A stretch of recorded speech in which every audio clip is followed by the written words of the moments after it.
Enggak, bukan sepele bang. Enggak. Dalam Oh, Islam iya. itu jelas kalau sujud. Saya tanya ke anda ya, anda langsung jawab. Anda langsung jawab dalam waktu 3 detik. Jadi gitu ya, saya tidak Bentar, saya tanya dulu. Ini saya mau uji Anda benar-benar Islam atau bukan? Silakan. Anda Ya, benar-benar ya. Islam atau bukan? Saya mau uji dulu Anda. Iya, silakan. Oke. Silakan. Saya tanya ke Anda. Tolong jawab dalam 3 menit. Silahkan Anda jelaskan rukun solat dalam Islam ada berapa? Silahkan Anda jelaskan. Ada 13 rukun solat. Anda jelaskan. 1, 2, saya nggak bisa menjawab, lupa. Udah saja 3. lupa. Bukan lupa, Anda tidak tahu. Saya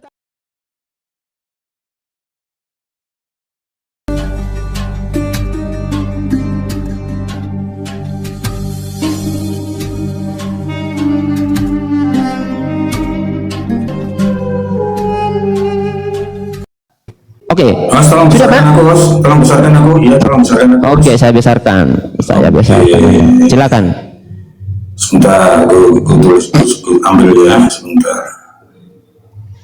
Yang aku screenshot mana? Sebentar yang ada tulis, sebentar, satu lagi, sebentar. Abang David main screenshot lama banget ditunggu, cuma modal screenshot doang. Anda buka kamera aja bang, on cam aja. Nggak usah khawatir, di sini nggak ada intimidasi atau kita mau lapor-lapor atau apa, nggak ada, insya Allah. Kita diskusinya santai. Abang Jemi, mohon maaf, edukasi. Abang Jemi. Ya. Mohon maaf, mau nanya, yang setelah diangkatnya Yesus itu kan ya, itu muncul kitab apa aja coba, saya tadi jadi gini, putus-putus. setelah terangkatnya Yesus itu, maka mulai bermuncullah kitab-kitab yang itu ditulis oleh Matius, ditulis oleh Markus, ditulis oleh Lukas, ditulis oleh Yohanes, ditulis oleh Yakobus, ditulis oleh Petrus, ditulis oleh Paulus. Tuh, saya punya bukti ini, mana ya? Bentar.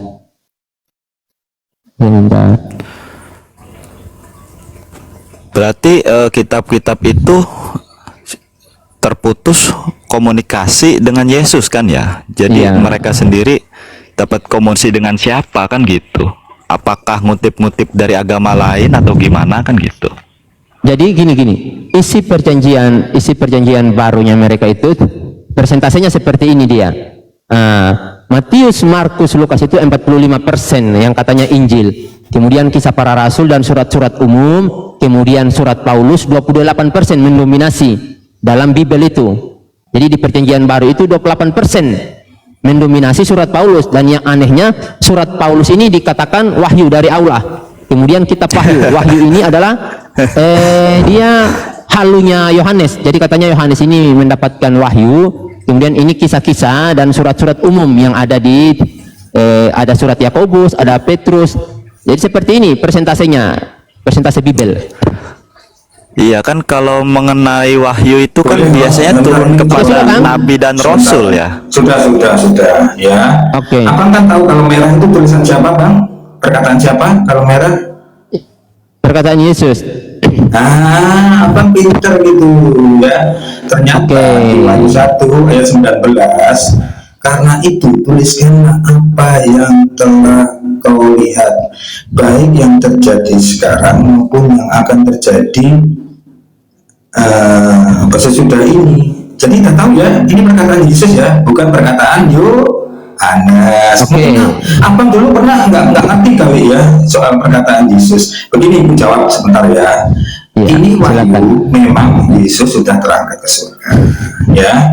Tapi abang lupa mungkin. Abang tahu nggak, waktu Yesus mau terangkat ke surga, dia mengatakan apa kepada murid-muridnya, Bang? Apa Bang Kristen? Ya. Tahu nggak? Anda katakan saja. Oh, nggak tahu, ya maklum lah, nggak apa-apa ya. Jadi waktu Yesus mau terangkat ke surga, dia akan menghembuskan Roh Kudus, ya. Di situ Roh Kudus akan menghembuskan Roh Kudus. Mana dalilnya, Pak? Tolong tunjukkan dalilnya akan menghembuskan Roh Kudus. Oh, aduh, ternyata nggak ngerti. Oke. Anda tunjukkan dalil. Nanti saya akan bantah dengan ayat. Jadi gitu, Bang. Kita diskusi ayat dibantah ayat ya. Jadi gitu. Oke. Ayat harus dibantah dengan ayat. Oke. Bentar ya.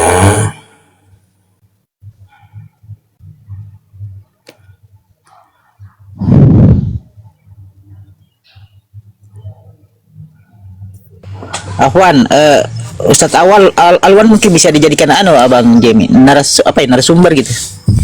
Iya. Enggak. Silakan lanjut. Ini di Yohanes 16 mungkin nggak pernah baca ya. Ya, Jadi apa? sebelum Coba Yesus bacakan. berangkat ke surga, Ya. ya baca aja dari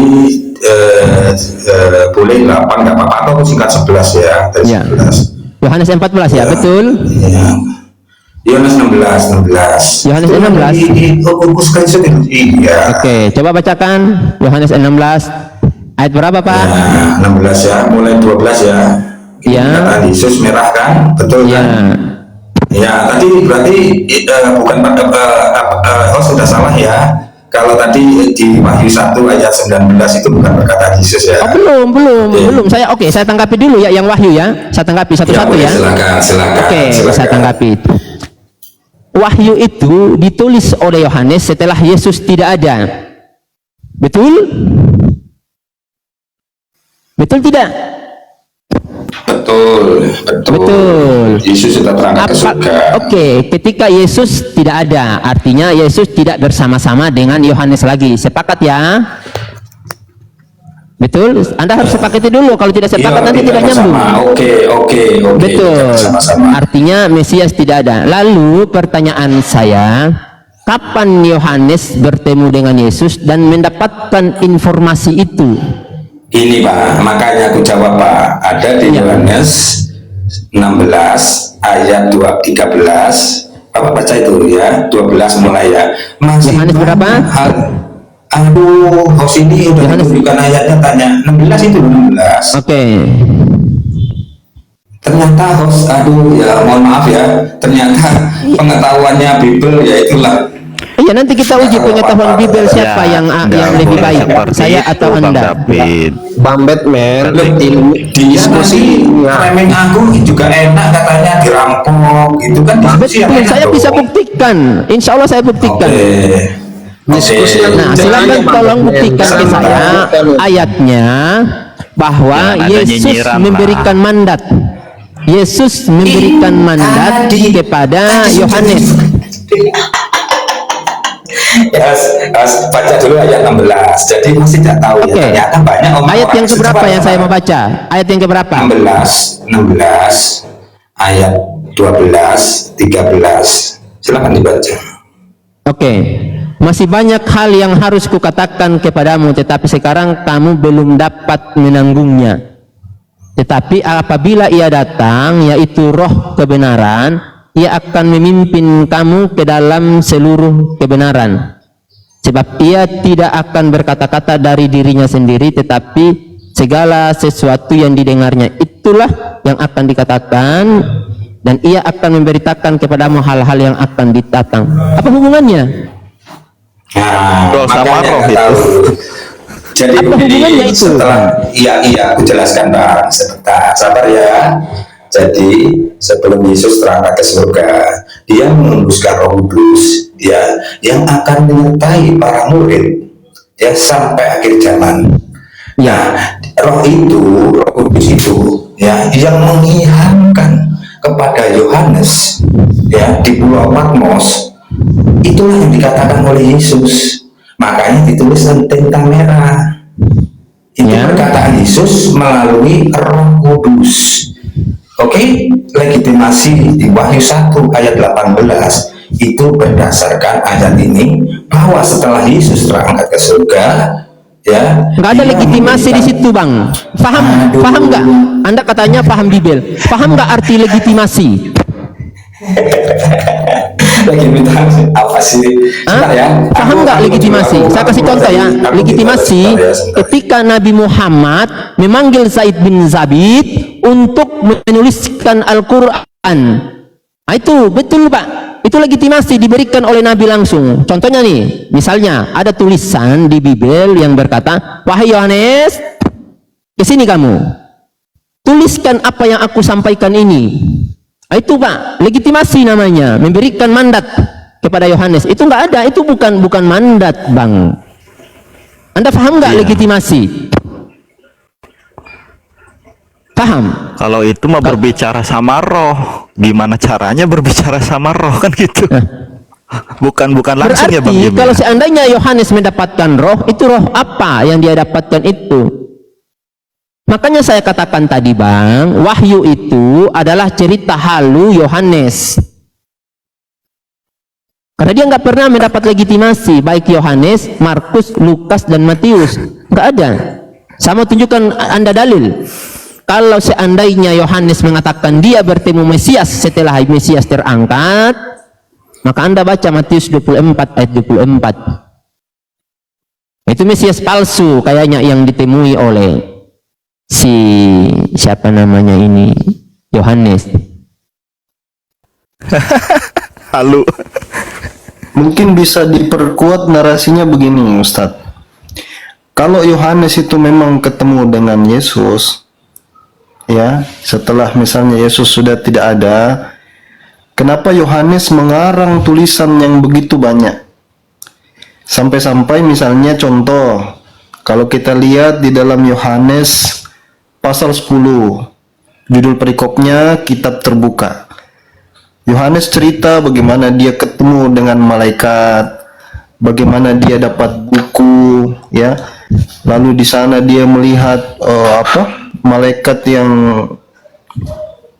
entah bagaimana modelnya itu, ya, yang sulit orang mengerti karena terangnya seperti matahari, dan begitu juga apa yang ada di sekelilingnya, ya, mukanya seperti matahari, kakinya bagai tiang api. Kita tidak tahu bagaimana model penggambaran Yohanes di kala itu.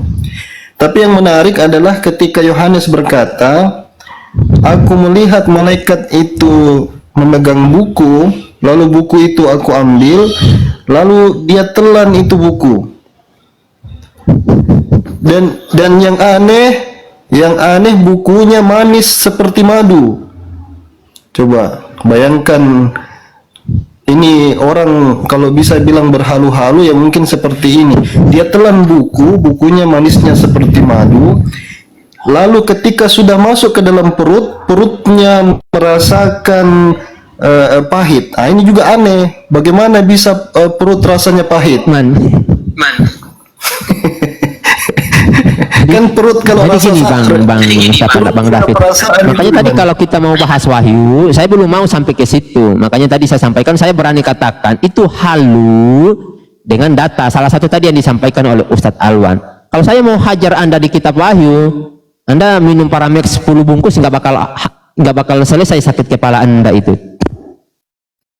Ya, karena itu halu Bang. Makanya di dalam kekristenan itu tidak semua menerima kitab wahyu. Setahu saya, Bapak Gereja Polikarpus itu menolak kitab wahyu. Dan banyak lagi bapak-bapak gereja yang lain yang menolak kitab wahyu, termasuk Martin Luther.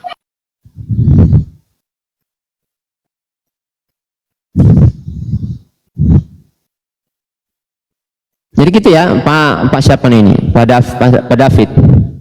Bentar ya. Ya. Bentar aku Anda jawab cari dulu, posisi kemudian dulu saya ya. akan uji Sabar, keislaman ya. Anda setelah itu. Saya ingin uji keislaman Anda. Dan harus Anda jawab dalam waktu 3 detik. Jadi Anda tidak bisa buka Google. Anda jawab dulu. Baru saya yakin Anda adalah seorang Islam. Kemudian Anda murtad. Kalau saya mau uji saya tentang Kristen, silakan tanyakan tentang doa-doa dalam Kristen dan apa, dan saya punya legalitas Kristen. Sebentar, saya ambilkan Anda. Jangan bikin deg-degan host, takut kabur loncatnya. Sebenarnya tadi ketika dia tidak tahu sujud itu bagaimana modelnya, itu sudah lucu. Itu sudah apa namanya itu? Halu namanya Bang. kalau di komik-komik Sudah apa halu lagi. Jadi gini. Pak, Halu lagi itu Anda dari katakan saya itu sudah punchline di awal tadi. kalau Anda katakan saya bukan Kristen dari lahir, saya tunjukkan ke Anda legalitas saya. Tuh. Ini surat baptisan saya, Bung. Anda lihat. Ini surat baptisan saya. Besarin host, besarin. Oke. Sebentar. Sebentar. Saya kan nggak pernah meragukan Anda dari Kristen. Cuman Tadi Anda saya katakan bilang ragu. gini. Bukan saya tidak percaya kamu dari Kristen. Cuman kamu pengetahuan waktu jadi Kristen, kok nggak tahu sama sekali, Mas Ian, gitu loh. Tahu bang. Bukan saya maksudnya menolak kamu bukan dari Kristen, enggak. Saya Sebentar, enggak pernah sebentar, itu. Ustaz Aku James, percaya kok sebentar. dari Kristen, Bang, ya. bang, Tapi waktu bang. jadi Kristen kamu nggak paham. Faktanya apa? Nggak, bang, nggak pakai cermin apa Ternyata tadi? Wahyu, ternyata nggak tahu 12 Nah, murid Yesus.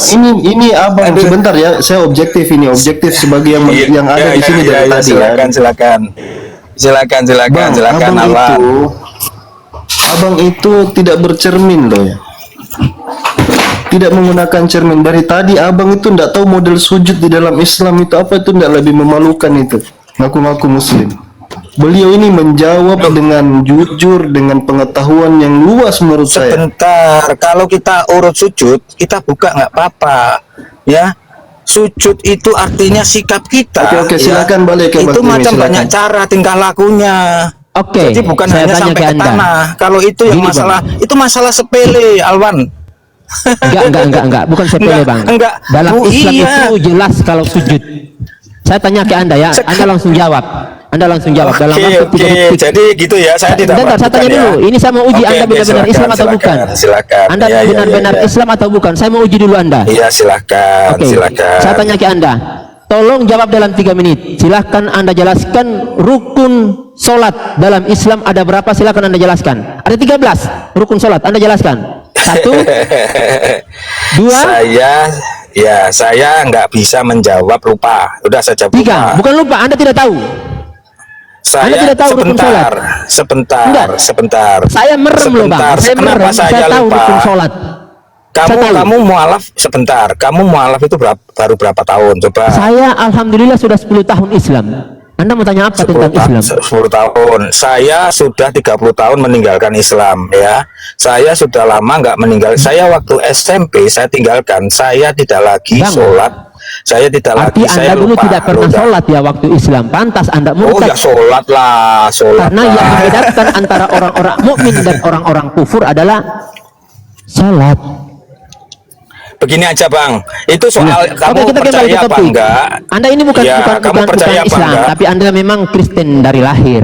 Aduh, demi sumpah bang, kalau saya berbohong, biar saya yang dihakimi ya, gitu aja. Ya biarlah, tapi Kalau memang Anda Abang nggak juga percaya, walaupun Anda berkata jujur, tetap Anda masuk neraka. Ya. Innallazina kafaru min ahlil kitabi wal musyrikina fi nari jahannam. gitu. Ya, Ada ya jelas sudah neraka. dalilnya. Di mana ada buktinya yang sudah ke neraka? Coba tunjukkan Ya, dalilnya. ya belum ada bang, tapi Coba. Lah, Al-Quran ya itu sudah, supaya kok Anda tahu, masuk neraka? Al-Quran itu ada memberikan Tahu dari mana dia kayak informasi Tuhan kepada ini Anda. bisa memutuskan orang ke neraka? Ya Allah. Nggak ada. Sekarang Allah. gini bang, gini aja. Kita kembali ke topik membuktikan dulu. kebenaran. Kita kembali ke topik. Oke. Ya. Apa temanya sekarang? Ayo kita tentukan tema. Oke. Aku ikut host ya. Oke, Kita sekarang kasih kita waktu tentukan tema. 2 menit. Oke. Oke, temanya Ya, tentukan tema. betul nggak Yesus Silakan. Tuhan? Oh itu satu arah. Jangan Hah? dong yang 2 arah. Oke, Betulkah? yang 2 arah. Siapa yang Tuhan? Yesus atau Allah Subhanahu wa taala? Setuju? Oke, Suara? kita buka itu. Oke, siap. Mari. Siapa yang bagian timer? Mainkan. Siap. Oke, Mainkan. siap. Mari. Mainkan. Pakai, Oke. ingat ya. Waktu 2 Jawab menit ya. Ingat ya. pakai ayat. Oh, jelas. Jawab jelas. pakai ayat. Saya jelas lah, jelas. Oke, jawab pakai ayat. Oke, siapa yang mau waktu timer? Alwan mungkin bisa Alwan. Jangan gampang ya, awas. Oh, tentang enggak pernah. Saya Ya. sekelas Guru Ndasuma itu sudah aku hadapi ya. Oke, baguslah kalau Oke, begitu. oke. Apalagi yang Sudah cuma sekarang waktunya 2 menit, 2 kayak menit, 2 saya. menit, 2 menit. Oke, 2 menit, 2 menit. Silakan tunjukkan. Oke. Bang Alwan waktunya. Siapa yang mau jadi waktu ini? Tidak usah pakai waktu bang, langsung saja. Udah langsung aja bang, silakan. Oh, gitu. Ya, Siapa silakan yang Anda mulai tunjukkan dulu? ke saya. Anda tunjukkan ke saya dalilnya yang menjadi referensi Anda bahwa Yesus itu adalah Tuhan. Kemudian nanti saya jawab. Ya enggak dulu dong. Kamu gini, host. Aku mempresentasikan Yesus itu Tuhan. Kamu mempresentasikan Allahmu Tuhan, ya. Siap. Setuju? Silakan Anda bernarasi dulu. Oke, ya. Yesus itu Tuhan, ya. Di Matius tertulis, ya. Ada ayatnya di Matius 28 ayat 19, ya. Atau 18 sorry ya. Di situ dikatakan, ya, segala kuasa sudah diberikan padaku, ya, baik di surga maupun di bumi, ya, segala kuasa, ya. Nanti kalian bisa bilang kami kan Allah Tritunggal, oke, nggak apa-apa, ya. Kemudian, ya, Yesus punya kuasa segala kuasa di bumi dan di surga. Kemudian Yesus mengatakan, akulah, di Wahyu 1 ayat 18 kalau nggak salah ya, akulah Alfa dan Omega, akulah yang awal dan yang akhir. Itu dikutip juga di Al-Quran, ya, ada di Al-Hadid 3. Sorry, bukan Al-Hadid, ya Al-Hadid 3, oke. Ya. Anda jangan merampok ayat Al-Quran. Iya, sabar dulu lah waktu saya, host. Nah, kalau bahwa Yesus itu Tuhan, itu dari kata harus host tahu ya artinya Tuhan itu apa ya. Nanti coba dijelaskan kalau host memang tahu. Prinsip saya adalah Tuhan itu adalah yang kita sembah karena Dia Maha Kuasa. Oke? Apa kemahakuasaan Yesus waktu ditunjukkan di dalam dunia? Ya, bukti bahwa Dia Tuhan penguasa dan Dia adalah pencipta segalanya, semesta ini. Ya, seperti dikatakan di dalam Al-Fatihah 2, Alhamdulillahirabbil alamin. Ya, segala puji bagi Allah Tuhan semesta alam. Artinya segala puji bagi Allah penguasa alam semesta. Tuhan artinya penguasa, ya. Dan bukti dan Yesus membuktikan itu. Jadi bukan sekedar omon-omon, ya. Aku ini Tuhan, sembahlah aku, nggak seperti itu, ya. Yesus membuktikan segala kuasanya. Ya, Yesus, aku kasih ayat ya, aku tunjukkan ayatnya ya, supaya enak ya. Sebentar, belum selesai, tapi nanti kalau minta ayat aku tunjukkan ya. Jadi Yesus menguasai segala, bukti nih ya, bukan pengakuan ya. Kalau dia pengakuan banyak ya, aku benar katamu, aku tuh guru dan Tuhan ya, di Yohanes 13 ayat 13. Tapi bukan sekedar itu. Ya, Yesus membuktikan ketuhannya, kemahakuasaannya. Dia menguasai air, ya. Yos bisa buka nanti di Yohanes 2 ayat 1:11, merubah air menjadi anggur, ya. Kemudian dia berjalan di atas air, ya. Kemudian apalagi yang dikuasai? Angin, dia kuasai. Di Markus 4 ayat 39, ya. Yesus cukup berkata, kun fayakun. Jadilah maka jadi. Berhentilah angin ribut. Maka angin itu ribut, ya. Jadi semesta alam dua itu sudah dikuasai, ya, dan isinya termasuk ikan. Yesus ya memberikan ikan kepada para muridnya ketika dia menjala muridnya menjala ikan tidak dapat, dia memberikan ikan ya untuk memberi makan kepada 5.000 orang. Kemudian ya dia menguasai hewan lain seperti ikan juga ya, dia memberikan koin untuk membayar pajak. Penguasaannya kepada ikan, bahkan keledai yang diklaim sebagai yang diambil, dicuri oleh teman-teman sebelah, dia bisa mengatakan ambillah keledai yang ada di sana. Itu bukan, kalau nggak Tuhan mana dia bisa berkata begitu ya. Kemudian dia menguasai tumbuhan ya, yang diklaim host kapan hari waktu live mengatakan, oh Tuhan, Yesus berbuat jahat ya. Itu mau membuktikan bahwa pohon ara ya yang tadinya tumbuhannya lebat tapi sayang tidak berbuah, kan itu sebagai pengajaran analogi ya. Jadi manusia harus berbuah ya waktu Tuhan datang. Nah, waktu Yesus datang ya pohon ara itu tidak berbuah. Lalu apa yang dilakukan oleh Yesus? Dia cukup mengatakan ya keringlah, kau mati sekarang juga mati. Cukup dengan kun fayakun ya. Cukup, kalian kan jangan percaya. kepanjangan, Sebentar, sabar dong, jangan banyak sekali nih biar ya, oke ya. enak.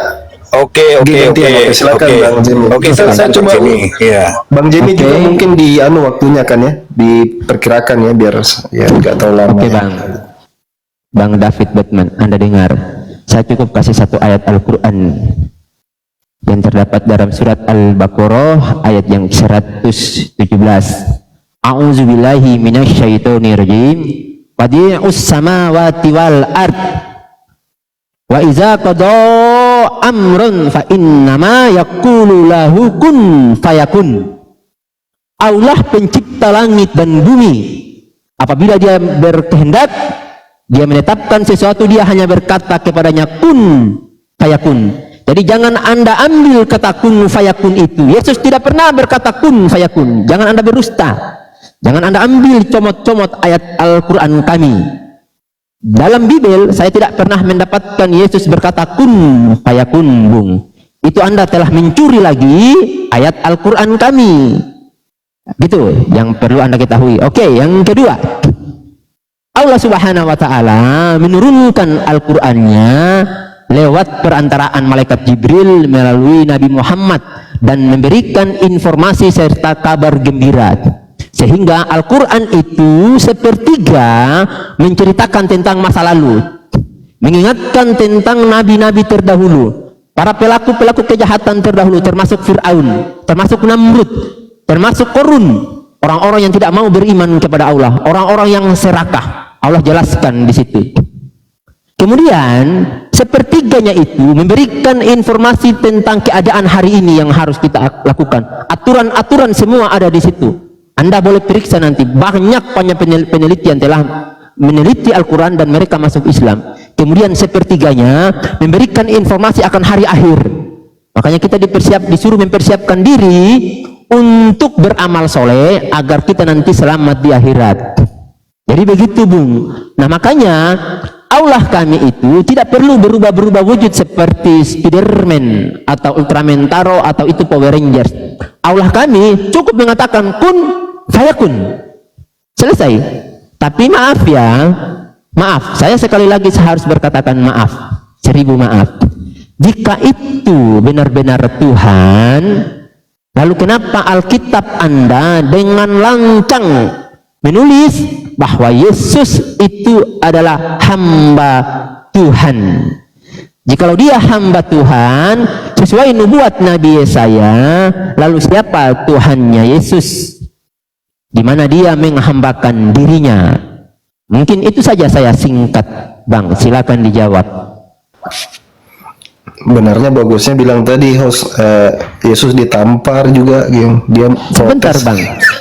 Ya, lanjut, Bang Saya David, minta Bang satu aja dulu. Tolong Jangan lupa dia datanya jawab. ya, data. Kenapa Bibelnya mengatakan Yesus itu hamba Tuhan? Anda silakan baca dalam. Saya besarkan dulu. Bagaimana cara besarkan? Saya punya diri sendiri, saya tidak tahu nih.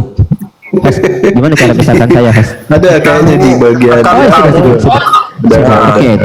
Saya tunjukkan ya, di dalam ini Bibel Anda sendiri loh. Saya tunjukkan. Nih, saya buka ya, ini Bibel Anda. Bibel Anda, saya tunjukkan ayatnya. Kalau Tuhan Anda itu adalah hamba Tuhan. Oke, saya tunjukkan ke Anda. Ini tulisan Bibel Anda. Anda baca baik-baik. Yesus hamba Tuhan. Artinya kalau dia hamba tidak mungkin dia Tuhan. Oke, dan di ayat ke-18, lihatlah itu hambaku yang aku pilih. Itu kata Tuhan itu. Kata Tuhan kepada Tuhan. Lalu kok piye Tuhan kepada Tuhan? Lah, gimana ceritanya? Kalau itu Tuhan, seharusnya lihatlah itu Tuhan yang aku tuhankan. Seharusnya begitu, Bang, dalilnya. Nah, Kalau ini Tuhannya- lihatlah itu hambaku yang kupilih. Artinya ada hamba-hamba lain yang tidak dipilih, dan memang Yesus itu dipilih oleh Allah untuk menjadi utusannya. Ayatnya cukup, Host, banyak, cukup, Bang. Host. Oke. Bang Dijawab David, dulu. Bang David mana? Silakan. Piye to Bang David, piye. Bang David. Tolong dijawab dulu Bang David. Monitor. David, Man. Ya, oke. Ya, Siap monitor. Ya. Ternyata, ya oke, aku jawab ya. Kenapa Yesus menyebutkan dirinya hamba ya? Ternyata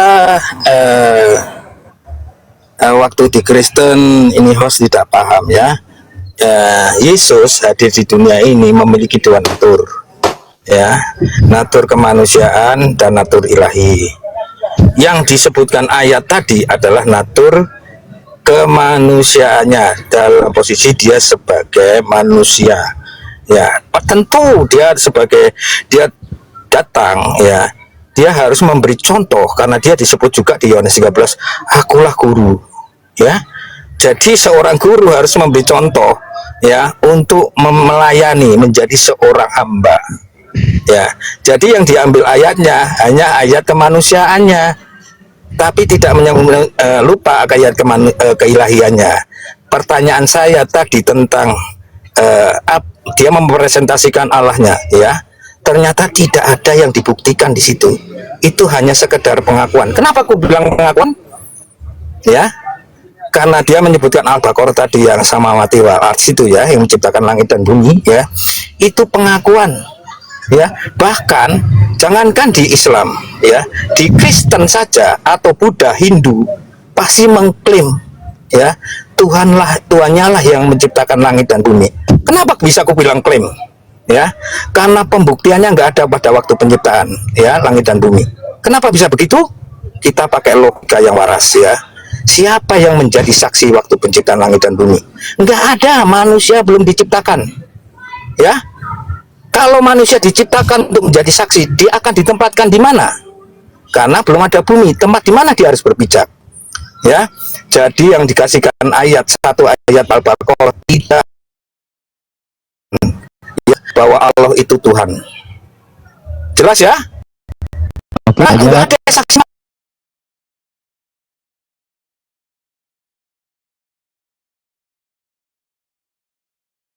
Kalau alam semesta, ya, termasuk isinya, ya. Bahkan dibilang, oh jangan ngambil kun fayakun, ya. Ayat itu sudah ada dulu di Alkitab, ya. Jangan kok bilang nggak ada. Itu cuman hanya dalam bahasa Arab saja, ya, kun fayakun. Jadilah maka terjadilah, itu ada di dalam Kejadian 1, sudah ada. Ayat 3, ya.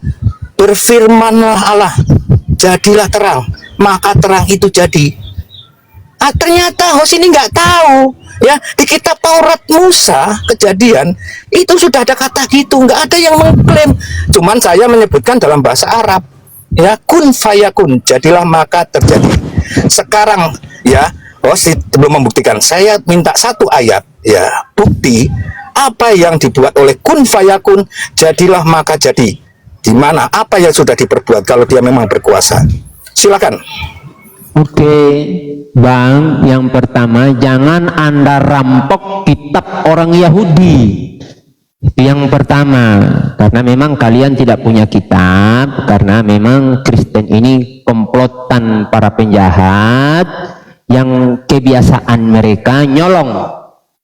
Saya mau buktikan, Bung. Saya buktikan, insya Allah, sabar. Oke. Kalau Anda ingin minta bukti, banyak, Bung, sebetulnya bukti kekuasaan Allah. Iya, banyak banget. Dan kalau Anda mau kumpulkan itu, tidak mampu, Bang. Oke, saya kasih contoh. Surat Ar-Rahman ayat yang ke-19. Marahjal bahraini yaltaqiyan. Dia membiarkan dua laut mengalir yang kemudian keduanya bertemu. Bainahuma barzakhun la yabghiyan. Di antara keduanya ada batas yang tidak dilampaui oleh masing-masing. Itu ciptaan Allah yang sudah dibuktikan oleh para peneliti. Itu sudah dibuktikan, Bung, oleh para peneliti. Kemudian Quran surat At-Tur nomor 52, dan laut yang di dalam tanahnya ada api. Dan dialah yang telah menciptakan malam dan siang, matahari dan bulan, masing-masing dari keduanya itu beredar di dalam garis edarnya. Quran surat Al-Anbiya 33. Dan kemudian diteliti oleh para peneliti yang saat ini sudah memiliki fasilitas atau alat yang mumpuni untuk meneliti itu. Dan ternyata betul, Dari mana mereka bisa mengetahui susunan planet-planet yang ada di luar kalau bukan mereka mendapat informasi dari Al-Quran? Dan itu Nabi Muhammad tidak akan tahu kalau yang memberitahukannya itu Umar bin Khattab. Nggak mungkin, Umar nggak tahu. Nggak mungkin juga diinformasikan oleh Utsman bin Affan atau Abu Bakar As-Siddiq. Siapa yang memberikan informasi ini adalah Rabb semesta alam yang telah menciptakan langit dan bumi, yang terdapat pada Quran surah Al-Baqarah 117 tadi, Bung. Gitu. Nah, ini penjabarannya. Al-Baqarah 117 menjelaskan secara umum, kemudian nih didetailkan oleh ayat-ayat yang lain apa saja ciptaan Allah itu. Dan banyak lagi, Bang, dan itu sudah dibuktikan oleh para peneliti.